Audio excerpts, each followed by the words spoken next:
All right, what is up? We are here with the filmmaker and subsequent cast, and also special effects guru over here of the independent movie Spirit Animal. I'm here with writer-director Maddie. What's going on? Not much. How are you doing? I'm well. How are you? Great. I got actor Keith over here. Hello.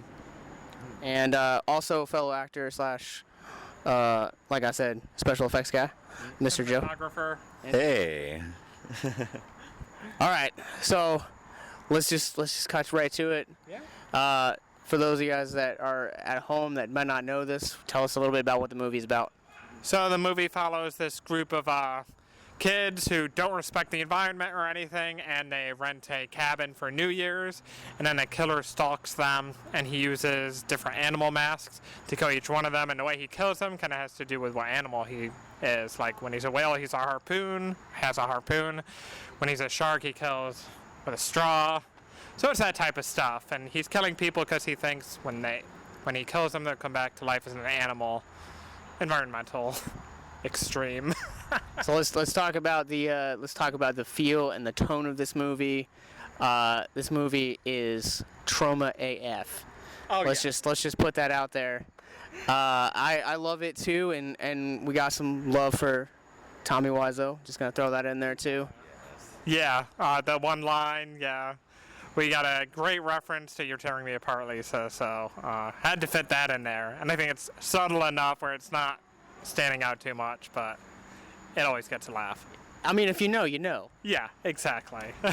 So, all right. So let's kind of talk about you. So the killer goes through many different animals: dog, orca, cow. I mean the giraffe. Like there's just such a long list. Yeah. What particularly about these animals?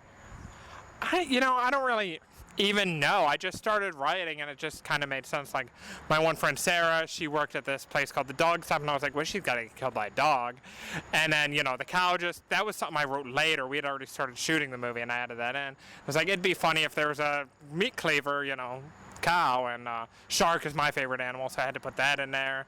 Buffalo was kind of inspired by South Park when they're talking about Spirit of the Buffalo. Like, everything just kind of, remember that? Indians had a casino. It was like Spirit of the Buffalo. I don't know.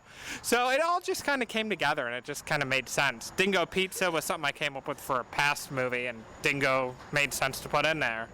So. All right. So let's talk about special effects, Mr. Joe. How did you do it, man? Let's walk us through your process. Well, we just basically went with what we had. I mean, and then the idea of the talking tree, like we just made that out of cardboard, pretty much. Like the idea then of having Toby Radloff involved, the killer nerd. That was something we came up with, I think, in post-production when we were pretty much done filming the movie. And then somehow we came up with the concept of having a talking tree and egging on the killer to influence him to commit all of this. We just kind of went with what we had.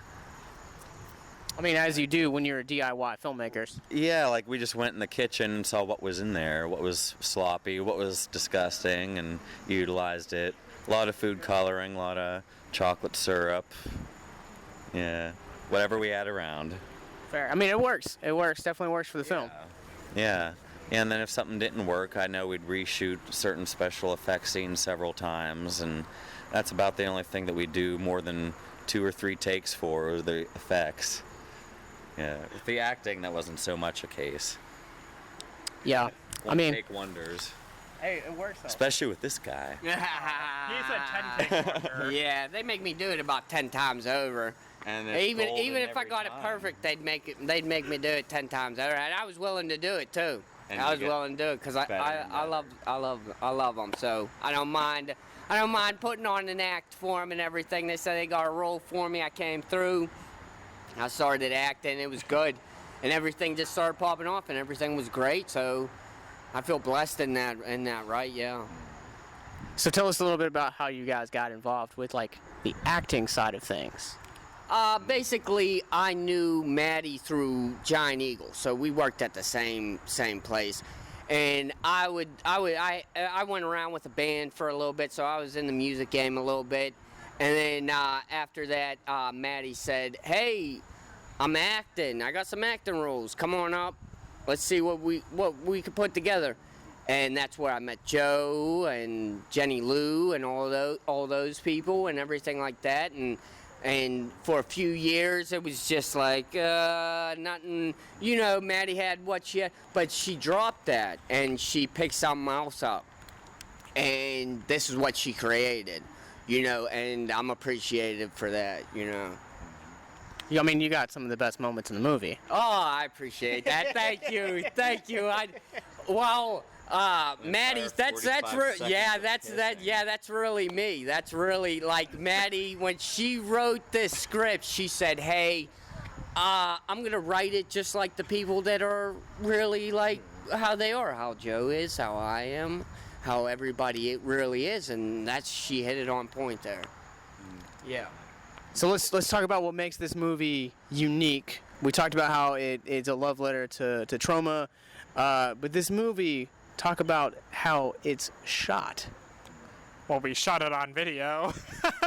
Which is, I mean, yeah, like there's like nostalgia for like VHS, and that's like starting to be like the next big thing with like vinyl coming back. But what inspired you to like want to shoot on video? So when I was younger, I was into, video violence and Cannibal Campout and all those old motion picture releases. Killer Nerd was like the first movie I saw where I was like, you don't need a lot of money to make a movie. This got distribution. This is awesome. My friends and I, we watched it. We were on have you seen Killer Nerd? No. Oh, man. There's this horrible head explosion, and we rewound it like 5 times laughing. And like I was like, that just inspired me. So I've always loved shot on video, and I've always loved growing up. I rented videos, and I was like, I just wanted to have that look. There's a certain look to shot on video, 100%. obviously. And yeah, so many people were just like, oh, why don't you just use a filter later? Like, why? This is how I want it to look. So I just wanted to do it. And I also wanted to show people, like, you don't need the best cameras and everything. Like, you just need to have enough heart and passion, and you can make anything great, no matter if you're shooting with a cell phone, VHS camera, 4K. But that's how good. Yeah. That's how good Maddie and Joe are at that stuff. Like they went to film school together. They did all that stuff. So I mean, that is the product of that. And then they put together a masterpiece, and everything that they put out, I truly stand by. Aww. You know what I mean? All right, so we're gonna redirect the conversation to mental health. Because that's the heartbeat of why we create the content we do. One of the characters has a interesting journey throughout the course of the film. Not only do you guys speak on the kind of environmental pollution, but you guys also speak on like the danger of toxic relationships. And I'm kind of wondering where'd that come from? Oh, I don't even know. You want to have someone to root against in the movie, and I wanted her character to have like this type of journey where she was, I wanted a strong female character who, came and conquered all of her fears and everything and just kicked ass at the end. And it just kind of made sense to put it in there. And I've had friends who have had toxic relationships and everything and stay in them for whatever reasons, and I just wanted to touch upon that. I just wanted her to come out strong at the end, let people know, you're strong enough to battle anything, if that makes sense. No, 100%. One of the things that I specifically loved about watching the movie is that throughout the first act, like there's 2 nightmare sequences that she has that you kind of like get to understand the gravity of the relationship, and I'm so glad that you guys kind of like took her through that journey, because it really inspires those that may have been in a toxic relationship, might currently be in a toxic relationship, might just even be like recovering from a toxic relationship, that it's okay, it's going to get better. Like your mental health might take a toll for a little bit, but with the right community and with the right resources, anything is possible. Agreed, of course. And I try to have strong characters in everything I do. And yeah, you have the comedic ones and, everything, but I always want that kind of strong characters. I appreciate that. All right. So this is the last question. Where can people find this online? Where can people find more information? Possibly pick it up? Because if you are a video nerd, hey, you can pick this up on VHS. So where can people find it online? You can contact us at our Facebook page. Just look up Spirit Animal Movie on Facebook. We don't have a web store right now, and we're hopeful for distribution in the future. But Spirit Animal Movie on Facebook, or you can find me, Madeline Deering. I'm on Facebook, and message me and get a copy.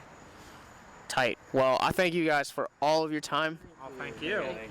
And make sure that you guys click the links in the descriptions or wherever you guys are watching or currently listening to this to check out more about Spirit Animal and get in touch to see the movie.